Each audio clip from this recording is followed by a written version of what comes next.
Hello everyone, welcome to Tasty Marination. Today I'm gonna share with you a recipe of crispy, fluffy and soft stuffed anarsa. It is a pastry-like snack and is made from soaked powdered rice, jaggery or sugar. But today we are making an instant version of anarsa, which can be prepared in no time. It is commonly associated with the festival of Diwali in Maharashtra and Bihar, along with other special occasions. Making anarsa involves 2-3 days process, but this instant recipe is going to be very helpful for us in this busy schedule of festivals. In this video, you will also get to know how to make crispy yet soft anarsa. I will also show you a very easy, different and unique way of making this traditional anarsa. So let's get started. We'll first prepare the stuffing. So in a pan, heat 1 teaspoon of clarified butter or ghee. Now we'll let it melt. To this we'll add 1/4 cup of milk. Now is the time to add half a cup of milk powder in it. Keep stirring it continuously to avoid lumps. Now I'll add 1 tablespoon of sugar in it. You can always adjust sugar according to your taste. Now the sugar has started to melt. Now we'll cook it until it becomes nice and thick. Keep stirring it, otherwise the milk solid can stick to the bottom of the pan. Now the mixture has started to thicken, so we'll cook it a bit more. If you are also fond of traditional rice-based sweets, then you must definitely check out my stuffed rice pita recipe. The link is given in the description box below. At this stage, I am adding half a teaspoon of clarified butter or ghee in it and mix it well. Now our mawa has become thick. Once it starts separating from the pan, we'll turn off the flame. Our mawa is now ready, so I'm going to turn off the flame. To this mawa, I'm gonna add a few drops of lemon food color. It's completely optional. If you want, you can add it, otherwise you can skip it. Now give it a good mix. After mixing it, I'm gonna add 2 tablespoons of chopped raisins and almonds in it. But you can add any dry fruit of your choice. A pinch of cardamom powder. Next, I'll add a few drops of kevra water. Now mix everything well. Next, I'll add 2 tablespoons of desiccated coconut in it. Again, give it a good mix. Now allow it to cool down completely. Our stuffing is now ready. Our stuffing has cooled down completely now. Let's transfer it into a bowl and start making balls out of it. Now grease your palms with some clarified butter or ghee. Now take a small portion of this stuffing and start rolling it in between your palms to make a round ball, like so. Our stuffing ball is now ready. Similarly, we will prepare all of them. Our stuffing balls are now ready. Let's start preparing the covering for our pita. So in a saucepan, add half a cup plus 2 tablespoons of water and allow it to boil. When the water starts boiling, we'll turn off the flame. When the water starts boiling, we'll add half a cup of rice flour in it and give it a quick stir. At this point of time, you can add a pinch of salt in it if you wish to. Keep stirring it so that no lumps remain. Now it's ready, so I'll turn off the flame. After mixing, I'm going to cover it and let it rest for around 4 to 5 minutes. It's been 5 minutes. Let's check our rice flour. It has become nice and soft, so I'm going to take it out in a plate and make sure the rice flour should be hot or warm. Now apply a little ghee onto your palms and give it a good mix. Now we'll start kneading it and bring it together to form a dough like this.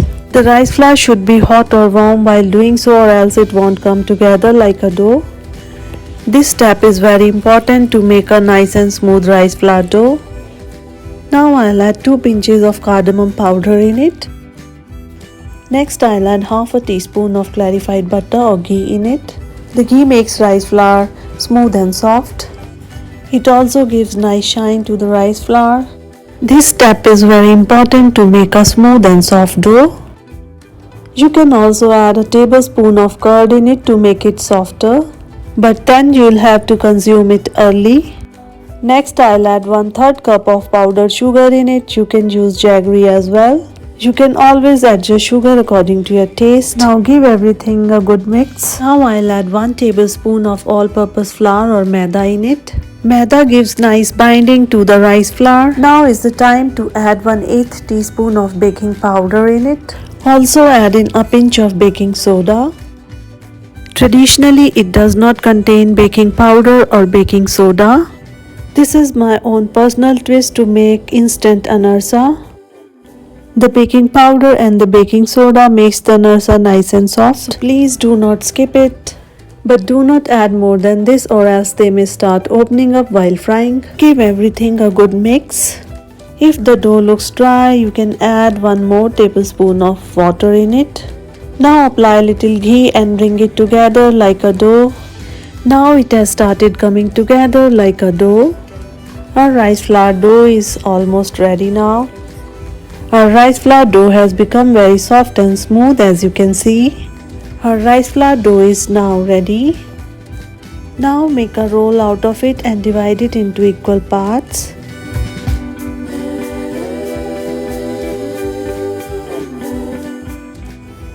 Keep all the pieces covered so that they do not dry out.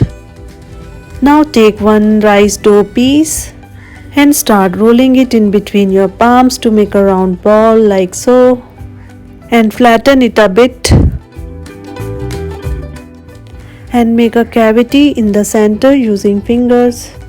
Now place a prepared stuffing ball right in the center and bring all the edges together to seal it properly. Pinch all the edges well. Now again we'll start rolling it to make a round ball like so. Try to make a crack-free ball. So our anarsa ball is now ready. Similarly, we will prepare all of them.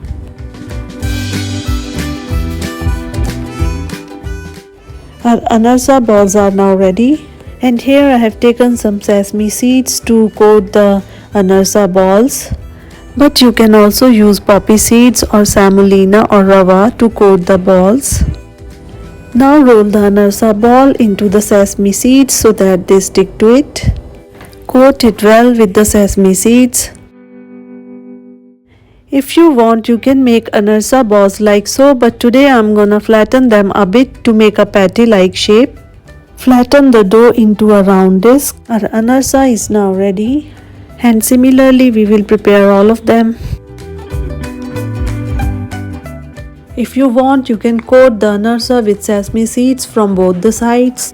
Our anarsas are now ready to deep fry. Heat some oil in a wok. You can use ghee as well to fry them, and add only 2-3 anarsas at a time into the hot oil. When the oil is medium hot, gently drop these prepared anarsa into the hot oil. Make sure to keep the sesame seeds side up. Now we'll fry them until they turn crispy and golden brown in color. Keep the flame medium while frying them. Fry it on a medium flame only or the anarsa will crack or break. Please do not overcrowd the wok. Keep on splashing ghee on top of the anarsa with the help of a ladle, and do this carefully without disturbing anarsa. When one side is done, then flip it over. They have turned nice and golden brown from one side. Now we'll fry it from the other side as well. Before frying the anarsa, do a test to check whether the anarsa dough is perfect or not. For this, put a small ball of the dough into the oil. If the dough does not hold its shape and starts breaking or disintegrating in the oil, add some rice flour to the dough. Knead again and then make the anarsa. In case if the dough ball holds its size but becomes too hard after frying, it means we have to add little caster sugar to the dough. Our anarsa balls have turned crispy and golden brown in color, so time to take them out in a plate. Similarly, we will fry all of them.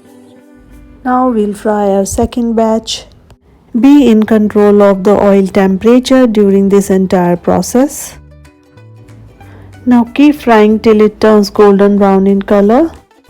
Time to flip them over. Keep turning them over for even browning. This way of making anarsa is very easy, different and unique. Our anarsa is now ready. Remove the anarsa and drain the oil. To drain the oil, keep the anarsa in a vertical position. Similarly, fry rest of the anarsa. Our anarsas are now ready. Cool down all the anarsa till they become crisp, and after that store them. After cooling, our flaky and soft anarsa is now ready to be served. Today I have shown you a very easy and different way of making anarsa. As you can see, because of the baking powder and the baking soda, they have become very light and fluffy and crispy also. Now I am gonna cut one and show you how it looks from inside. It's very fluffy, flaky and soft from inside. You can also see beautiful stuffing inside. Nowadays traditional sweets are making their way once again and winning the hearts, and anarsa is one of them. Making anarsa is a 2-3 days process, but we have shortened it.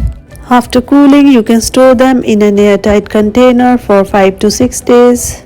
Do give this crispy yet soft instant stuffed anarsa recipe a try. I'm sure you would love it. Make this traditional sweet for your family and friends and impress your loved ones. After watching the video, if you like my recipe, please do hit the like button and press the bell icon to get the notification of my new recipes, and do not forget to subscribe to Tasty Marination for more such interesting recipes. Thanks for watching.